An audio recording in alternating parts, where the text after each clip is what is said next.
Hi అండి, welcome to my channel wow రుచులు by me Shravs. Wow రుచులలో ఈరోజు ఇంట్లోనే బిస్కెట్స్ తయారు చేసుకోవాలి అనుకునే వాళ్ళ కోసం బిస్కెట్స్ చేసి చూపిస్తున్నాను. 3 ఇంగ్రీడియంట్స్తో సింపుల్గా తయారు చేసుకోవచ్చు. వెంటనే తయారీ విధానాన్ని చూద్దాం.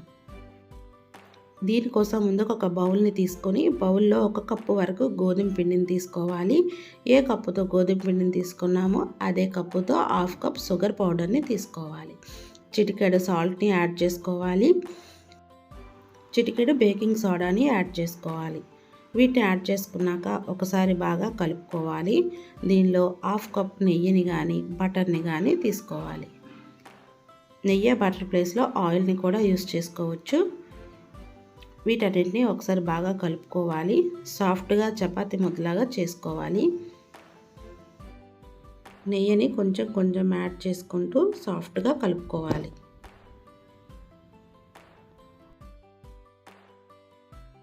మనం కలుపుకున్న ఈ ముద్దని 2 పార్ట్స్ లాగా చేసుకోవాలి. ముందుగా ఒక పార్ట్ని తీసుకొని దానిలో వీడియోలో చూపిన విధంగా కొంచెం పిండిని కింద చల్లుకొని చిన్న చిన్న బాల్స్ లాగా చేసుకోవాలి.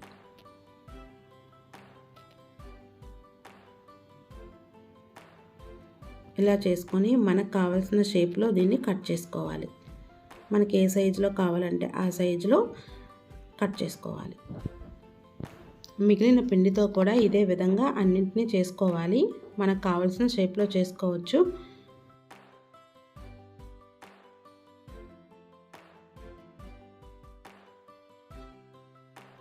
ఇప్పుడు ఒక ప్లేట్ని తీసుకొని ప్లేట్లో ఆయిల్ని కానీ బటర్ని కానీ అప్లై చేసుకోవాలి. మొత్తం స్ప్రెడ్ అయ్యేలాగా అప్లై చేసుకొని దీనిలో గోధుమ పిండితో కానీ మైదా పిండితో కానీ స్ప్రెడ్ చేసుకోవాలి. ఈవెన్గా స్ప్రెడ్ చేసుకుంటూ ఎక్స్ట్రా పిండి ఉంటే బయటకు తీసేయాలి. మీ దగ్గర బటర్ పేపర్ ఉంటే దాన్ని యూస్ చేయొచ్చు. మనం తయారు చేసుకున్న బిస్కెట్స్ని ఈ విధంగా ప్లేస్ చేసుకోవాలి. స్టవ్ ఆన్ చేసి మందపాటి గిన్నెను పెట్టుకోవాలి. గిన్నె పైన ఒక స్టాండ్ని అమర్చుకోవాలి. దీన్ని ఒక 10 నిమిషాల పాటు మీడియం ఫ్లేమ్లో ప్రీహీట్ చేసుకోవాలి. 10 నిమిషాల తర్వాత మనం రెడీ చేసుకున్న ఈ బిస్కెట్స్ ప్లేట్ని దీనిపైన అమర్చుకోవాలి. ప్లేట్ని ప్లేస్ చేసుకున్నాక మీడియం ఫ్లేమ్లో 20 to 25 మినిట్స్ కుక్ చేసుకోవాలి. ఒక్కొక్కసారి మనం తీసుకునే గిన్నెని బట్టి టైం అనేది 30 to 35 మినిట్స్ కూడా పడుతుంది.